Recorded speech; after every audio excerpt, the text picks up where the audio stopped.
Ibinunyag ni Vice President Sara Duterte na hindi pinayagan ng International Criminal Court, ICC, si Senator Amy Marcos na dalawin si dating Pangulong Rodrigo Duterte sa kulungan nito sa Scheveningen Prison sa The Hague.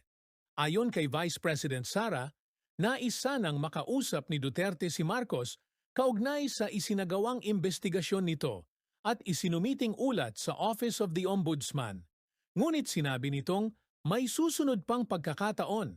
Nilinaw rin ni VP Sara na walang papel si Marcos sa kaso ni Duterte, kundi nakipagpulong lamang kay Attorney Nicholas Kaufman, abogado ng dating Pangulo. Sa kanilang pagdalaw, nagdala si VP Sara ng Coke Zero bilang pre-birthday celebration kasama ang kanyang ina.